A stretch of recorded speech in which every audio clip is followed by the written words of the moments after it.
And Mrs Rudra. ఇప్పుడు మేము వచ్చేసి స్వర్ణగిరి టెంపుల్ వెళ్తున్నాము. కొత్తగా నిర్మించిన స్వర్ణగిరి టెంపుల్ కి శ్రీ వెంకటేశ్వర స్వామి దర్శనానికి వెళ్తున్నాం అనమాట. సో ఆ టెంపుల్ కి సంబంధించిన విషయాలు, అంటే ఆ టెంపుల్ ఎలా ఉంది ఏంటి అనేది మీతో షేర్ చేస్తాను. యాక్చువల్లీ చాలా లేట్ గా వెళ్తున్నాము బికాస్ కంప్యూటర్ వర్క్ ఉండడం వల్ల, అంటే కంప్యూటర్ ఎంబ్రాయిడరీ వర్క్ ఉండడం వల్ల సీజన్ టైం కాబట్టి కాస్త లేట్గా వెళ్తున్నాము మేము. అట్ లాస్ట్ ఈ రోజు అయితే చూస్తున్నానండి, నేను ఎన్ని డేస్ నుండి అనుకుంటున్నాను ఆ టెంపుల్కి వెళ్ళాలి అని. ఫైనల్లీ ఈ రోజు నాకు కుదిరింది అనమాట. సో ఈరోజు మేము వెళ్తున్నాము. అక్కడ సంబంధించిన విషయాలన్నీ కూడా మీతో షేర్ చేస్తాను. చూస్తూనే ఉండండి నా ఛానల్ని. సో భువనగిరి గుట్ట కనిపిస్తుందండి వీడియోలో. అయితే ఇక్కడ వచ్చేసి మేము ఏంటంటే డైరెక్ట్ హైదరాబాద్ నుండి వెళ్ళలేదండి. మేము ముందుగా ఏలూరు నాచారం వెళ్ళాము. తూప్రాన్ రోడ్ ఏలూరు నాచారంలో శ్రీ లక్ష్మీ నరసింహస్వామి దర్శనం చేసుకొని అక్కడి నుండి స్వర్ణగిరి టెంపుల్కి వెళ్ళడం జరిగిందనమాట. సో హైదరాబాద్ టు ఏలూరు నాచారం ఒక 65 కిలోమీటర్స్ ఉంది. అక్కడి నుండి ఇక్కడికి ఒక 64 కిలోమీటర్స్ ఉందండి. సో మేము అక్కడ వెళ్ళి దర్శనం చేసుకొని ఇక్కడికి వచ్చామన్నమాట. సో ఇక్కడికి వచ్చేసరికి మాకు చీకటైందని చెప్పాలి. అరౌండ్ 6:45, 7 అలా అయ్యిందనమాట. సో కంప్లీట్ లైటింగ్ కనిపిస్తుంది కదా, వీడియోలో క్లారిటీ లేదు బట్ చాలా బాగా కనబడుతుందనమాట. ఇది వచ్చేసి మనకి మెయిన్ రోడ్ నుండే కనిపిస్తుంది వ్యూ అంతా కూడా. అసలు ఆ టెంపుల్ని చూస్తే నా ఎగ్జైట్మెంట్ అయితే ఇక మాటల్లో చెప్పలేము. చాలా థ్రిల్లింగ్గా ఫీల్ అయ్యాను నేనైతే. మేమైతే స్వర్ణగిరి టెంపుల్కి వచ్చేసాము. అయితే పార్కింగ్ కోసం వెయిట్ చేస్తున్నాము. 3 రీజన్స్. ఒకటి summer holidays, Sunday, evening hours. ఈ టైంలో వస్తే మనం పార్కింగ్ కోసం చాలాసేపు వెయిట్ చేయాల్సి ఉంటుంది. ఇక పార్కింగ్ చేశాక లోపల ఎంత టైం వెయిట్ చేసాము, అంటే దర్శనం చేసుకొని అదంతా ప్లేస్ చూసి రావడానికి ఎంత టైం పట్టింది అనేది నేను మీతో షేర్ చేస్తాను. ఇదంతా కూడా టెంపుల్ ముందున్న భాగం అండి. అయితే ఇప్పుడు ఇది వచ్చేసి ఏంటంటే కార్ పార్కింగ్ చేసి ఇక్కడికి రావడానికి చాలా టైం పడుతుందన్నమాట. దగ్గర ఒక 1.5 కిలోమీటర్ వరకు నడవాల్సి వచ్చింది, ఎందుకంటే అన్ని వెహికల్స్ ఉన్నాయి అన్నమాట. సో ఇక్కడ వచ్చేసి శ్రీవారి పాదాలు జన్మధన్యం దివ్య దర్శనం అండి. మనం వెళ్ళగానే ముందుగా మనము పాదాలను దర్శనం చేసుకోవచ్చండి. అసలు ఆ పాదాలను దర్శనం చేసుకున్నామంటే ఇక చెప్పలేము. అక్కడి నుండి మన మనసులో సంతోషం మొదలయ్యిందంటే చివరి వరకు ఆ సంతోషం అలా కొనసాగుతూనే ఉంటుందన్నమాట. సో ప్రతి మెట్టు కూడా చాలా చిన్న సైజులో ఉంది, ఈజీగా ఎక్కొచ్చు అనమాట. సో ఇక్కడ చూస్తున్నారు కదా, మా అత్తయ్య ఫాస్ట్గా ఎక్కేస్తున్నారు. సో ఈజీగా ఎక్కొచ్చు ఎవరైనా కూడా, అంత అలసటగా అనిపించే అంతగా ఏం లేదనమాట. ఇంకా ఇక్కడ ఏంటంటే మనం మెట్లు ఎక్కేటప్పుడు మనకి అక్కడ మంత్రాలు వినబడతాయి. ఆ మంత్రాలు వింటూ మనం మెట్లు ఎక్కొచ్చు అనమాట. సో ఇక్కడ కృష్ణుడిని దర్శనం చేసుకోవచ్చు. కృష్ణ భక్తులకి ఎక్కడైనా ఆయనను చూసామంటే కాసేపు నిల్చుండిపోతాం కదా. సో నేను అలాగే అనమాట, ఆయనను చూడగానే కాసేపు అక్కడే నిల్చుండిపోయాను. జనాలు అయితే చాలా ఉన్నారండి, చాలా అంటే చాలా. అసలు మేమైతే దర్శనం అవుతుందా లేదా అనుకున్నాము.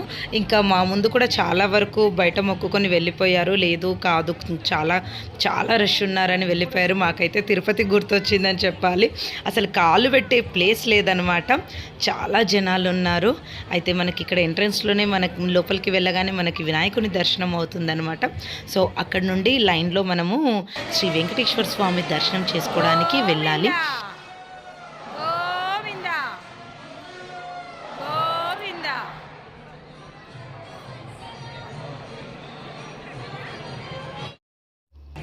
ఇక్కడ మనకి ఆంజనేయ స్వామి దర్శనం అవుతుందండి. కార్యసిద్ధి హనుమాన్ అనమాట. ఇక్కడే మనకి అయితే ఇక్కడ గంట కొట్టే ఫెసిలిటీ పెట్టారు.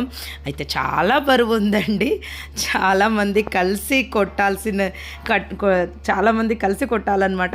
అంత బరువుగా ఉంది. అంత జనాలు కూడా ఉన్నారు. అసలు కొట్టే ఛాన్స్ లేకుండా ఉంది. బట్ ప్రతి ఒక్కరికి కూడా ఛాన్స్ దొరుకుతుంది.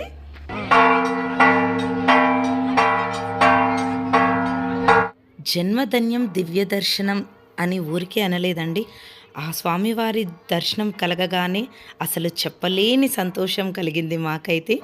అయితే ఈ టెంపుల్ మాత్రం కంపల్సరీ ఈవినింగ్ అవర్స్లోనే దర్శనం విజిట్ చేయాలండి. ఎందుకంటే ఈ ఎండకి ఓపెన్ ప్లేస్ కాబట్టి మనము ఈ ఎండలో తిరగడం అంతగా చూడలేమన్నమాట, త్వరగా అలసిపోతాము. సో ఈవినింగ్ అవర్స్ వెళ్తే మాత్రం ప్లేస్ని చాలా బాగా చూడొచ్చు. అంటే ఎలా కట్టారు, ఆర్కిటెక్చర్ అనేది ఎలా ఉంది, ఒక్కొక్కటి కూడా చాలా బాగా మనం అబ్జర్వ్ చేయొచ్చు అనమాట. యాక్చువల్లీ అబ్జర్వ్ చేయాల్సిన ప్లేస్ అనమాట, చాలా బాగా కట్టారు. సో లైటింగ్లో మాత్రం చూడాల్సిన ప్లేస్, చాలా బాగుంది. ఒక్కొక్క ప్లేస్ ఒక్కొక్క దగ్గర ఎక్కడికి వెళ్ళినా ఆగిపోవాల్సిందే అనమాట. మనం ఒక 5 to 10 minutes అలా ఆగిపోయి షాక్ అయ్యి చూస్తాము. వచ్చేసి ఇక్కడ శ్రీమన్నారాయణుడు మనకి దర్శనం ఇస్తాడండి. ఈ ప్లేస్ దగ్గర మాత్రం అసలు చెప్పలేని అనుభూతి అవుతుంది. ఆ నీటిలో ఆ పద్మనాభ స్వామిని అలా దర్శనం చేసుకోవడం మనకి ఎక్కడా లేదు కదా. సో దూరంగా వెళ్ళి దర్శనం చేసుకోలేని వాళ్ళకి తెలంగాణలోనే వెళ్ళి చూసుకునే వీలు కల్పించినందుకు చాలా సంతోషించదగ్గ విషయం అన్నమాట.